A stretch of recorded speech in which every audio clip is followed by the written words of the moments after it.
এই মুহূর্তে সহকর্মী সোহাগ বিশ্বাস রাজধানীর বিভিন্ন স্থানের জলাবদ্ধতার খবর রাখছেন। তার কাছে যেতে চাই। সোহাগ বিশ্বাস, আপনি এই মুহূর্তে কোথায় আছেন, সেখানকার জলাবদ্ধতার পরিস্থিতি আমাদের জানাবেন।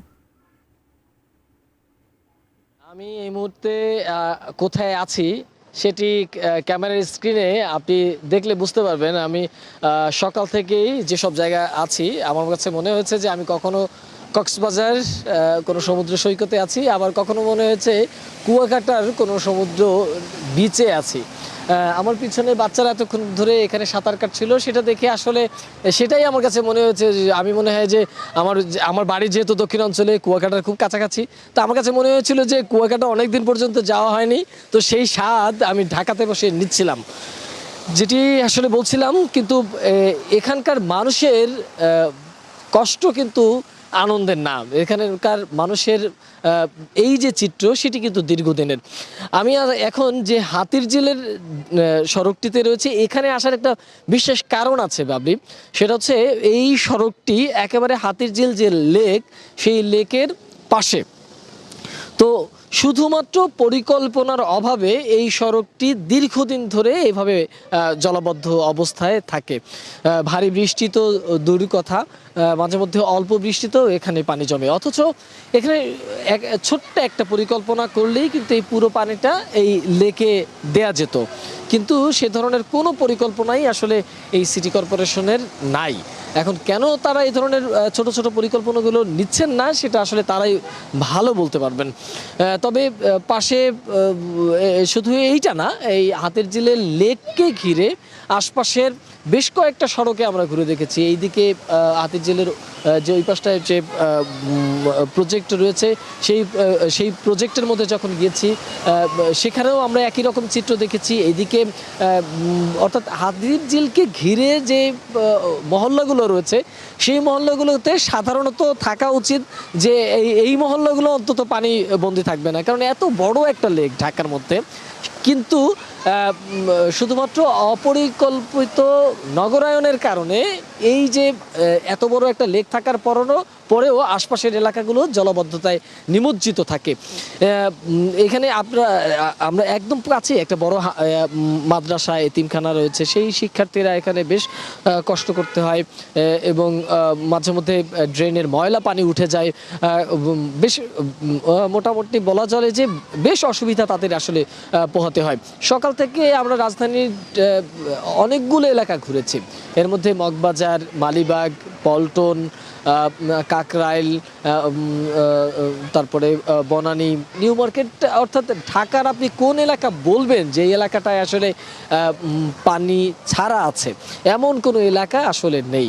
কারণ এখন যদি বলা যায় যে ঢাকার পুরো এলাকাটাই কি আসলে নিচু, বিষয়টা এমনটাই হয়ে গেছে যে রাজধানীর আপনি মিরপুর বলেন, কিংবা ধানমন্ডি বলেন, কিংবা গুলশান বলেন, আপনি যেই এলাকায় বলেন, ঢাকার অভিজাত এলাকা থেকে শুরু করে একেবারে ঢাকার যে নিম্ন আয়ের মানুষ যেখানে থাকে সেই এলাকা বলেন, সব এলাকাগুলোর চিত্র কিন্তু একই রকম। পানি আর পানি, চারপাশে শুধু থই থই করছে পানি। কখনো কখনো বাচ্চারা, ওদেরকে আমরা দেখে মনে হচ্ছিল যে আমরা একটু বাচ্চাদের সাথে কথা বলি, ওদের সাথে কথা বলি, এই তোমরা এই যে পানি, যে এখানে এই পানিতে কতক্ষণ ধরে খেলা করতেছো? হ্যাঁ, কতক্ষণ ধরে? অনেক বেশি দূরে, অনেকক্ষণ ধরে।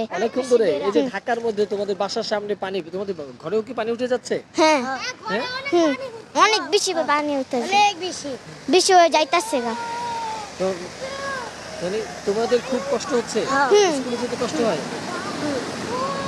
আপনি শুনছিলেন আসলে বাবলি যে এরা স্কুলে যেমন যেতে কষ্ট হয়, তেমনি তাদের বাসা বাড়ি থেকে তাদের বিভিন্ন দোকানপাট বা এই শিক্ষা প্রতিষ্ঠান, সব ক্ষেত্রেই কিন্তু একটা অস্থিরতা তৈরি হয়েছে। সব ক্ষেত্রে একটা বেশ অসুবিধা তৈরি হয়েছে, এবং এই অবস্থা তৈরি থেকে আসলে জনসচেতনতা এবং সেই সাথে পরিকল্পিত নগরায়ন, এবং পরিকল্পিত এই ড্রেনেজ ব্যবস্থা এই সবগুলো যদি আসলে একত্রে মিলেমিশে করা না হয় তাহলে কোনোভাবেই আসলে এই নগরবাসী জলাবদ্ধতা থেকে মুক্তি পাবে না।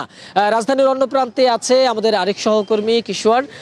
এখন আমরা চলে যাব কিশোর, আপনি কোথায় আছেন এবং সেখানের অবস্থা কি আপনি যদি একটু জানাতেন কিশোর। সোহাগ, আপনাকে ধন্যবাদ। আমি এই মুহূর্তে আছি রাজধানীর মানিক মে অ্যাভিনিউর মোড়ে এবং দেখতেই পাচ্ছেন সকাল থেকে আসলে ব্যস্ত এই রাস্তাটি কিন্তু পুরোটার অর্ধেকই বলা যায় পানির নিচে ছিল। এই মুহূর্তে আসলে বৃষ্টি নেই বললেই চলে, একেবারেই গুড়ি গুড়ি বৃষ্টি পড়ছে, পানিও কিন্তু কমেছে, তবে সব জায়গায় কিন্তু পানি কমেনি। আমি এর আগেও বলছিলাম আসলে রাজধানীর বিভিন্ন প্রান্তের মূল সড়কগুলো বৃষ্টিতে জমে থাকা পানিতে ডুবলেও বৃষ্টির কমে আসার সাথে সাথে কিন্তু রাস্তার পানিও কমা শুরু করেছে। কিন্তু যেহেতু রাস্তার নানা জায়গা আসলে সমান নয়, সেহেতু ঢাল যেদিকে পানিও জমছে সেদিকে মানিক মে অ্যাভিনিউর যেই মোড়টিতে আসলে পানি দেখতে পাচ্ছেন, এই জায়গাটিতে আসলে বৃষ্টি হলেই প্রচুর পরিমাণে পানি জমে এবং একই সঙ্গে যেহেতু জায়গাটি গর্ত, সাধারণ মানুষের আসলে দুর্ভোগেরও অন্ত নেই। সকাল থেকে যেই বৃষ্টি, এই বৃষ্টি তো মূলত সকাল থেকে নয়, শুরু হয়েছিল মধ্যরাত থেকে এবং মধ্যরাত থেকে দুপুর পর্যন্ত টানা এই বৃষ্টিতে কিন্তু শুধু যে সড়ক ডুবেছে তা নয়, সড়কের সাথে কিন্তু ফুটপাতও ডুবেছিল। এখন পর্যন্ত এই জায়গাটি দিয়ে যে সকল মানুষ পার হচ্ছেন, কেউ স্যান্ডেল হাতে নিয়ে পার হচ্ছেন, কারণ এই মোড় পর্যন্ত আসলে রিক্সা পাওয়া যায় না এবং পেলে অতিরিক্ত ভাড়া। আর আজকে এই বৃষ্টির দিনে গণপরিবহন যেমন কমেছে, সাধারণ মানুষের যেই পরিবহন সে সংখ্যাটি সকালের দিকে কিছুটা বেশি থাকলেও বেলা বাড়ার সাথে সাথে কিন্তু সেটিও কমেছে। তার মূল কারণই ছিল বিভিন্ন মোড়ে এবং রাস্তায় জমে যাওয়া পানি। এই মুহূর্তে আসলে দেখতে পাচ্ছেন মানিক মে অ্যাভিনিউর ঠিক যেই জায়গাটিতে দাঁড়িয়ে আছি, ওই জায়গাটি আসলে বাস স্ট্যান্ড এবং ওখান থেকে মানুষ ওঠেন এবং নামেন।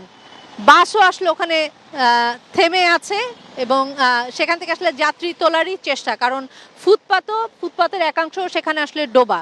তো সব মিলিয়ে আসলে রাজধানীর কথা যদি বলতে হয়, সকাল থেকে যে বৃষ্টি হয়েছে তাতে আসলে যতটা না স্বস্তির ছিল তার থেকে অনেক বেশি ভোগান্তি পোহাতে হয়েছে মানুষকে, কারণ আজকে সপ্তাহের প্রথম দিন, প্রথম কর্মদিবস এবং একই সঙ্গে স্কুলও কিন্তু খুলেছে এবং এই সময়টিতে আসলে নানা স্কুলে তাদের যেই মাঝামাঝি সময়ের যে পরীক্ষা হাফ ইয়ারলি, সেটিও কিন্তু নানা স্কুলে অনুষ্ঠিত হচ্ছিল এবং আমরা আসলে যতটুকু জানতে পেরেছি কিছু স্কুলে কিন্তু সেই পরীক্ষার শিডিউলও কিন্তু বাতিল করা হয়েছে এই বৃষ্টির কারণে। এবং সকাল থেকে আসলে এখন পর্যন্ত যদি বৃষ্টির কথা বলতে হয়, আবহাওয়া অধিদপ্তর কিন্তু এই পূর্বাভাসটি আগে থেকেই দিয়েছিল যে হালকা থেকে মাঝারি বৃষ্টির মধ্য দিয়ে আসলে পুরোটা সময় যাবে, যেহেতু সাগরে এই মুহূর্তে মৌসুমী বায়ু প্রভাবে যেই বৃষ্টির যেই ছাট সেটা কিন্তু রয়ে গেছে, যে কারণে এর প্রভাব আসলে ঢাকাতে পড়বে, সেটি এর আগে আসলে আবহাওয়া অধিদপ্তর জানিয়েছিল। আমরা কিন্তু এরই মধ্যে দেখেছি চট্টগ্রাম এবং সিলেট, সেখানে পরিস্থিতি কিন্তু অনেক বেশি খারাপ, কারণ শহরের অনেকটুকু অংশ আসলে পানির নিচে। ঢাকা শহরে সে পরিস্থিতি তৈরি না হলেও অলিগলির কথা কিন্তু বলতে হবে, সেখানকার মানুষ কিন্তু কক্সবাজারের ভাইবটুকুই পাচ্ছেন, কারণ সেখানে জমে যাওয়া পানি কিন্তু এত স্বল্প সময়ে নেমে যাবে না, সেই দুর্ভোগটা তাদেরকে পোহাতেই হচ্ছে। এবং সন্ধ্যা পর্যন্ত এই বৃষ্টির সম্ভাবনা কিন্তু থাকবে বাবলি। তো এই মুহূর্তে আসলে স্টুডিওতে ফেরত যেতে চাই বাবলি।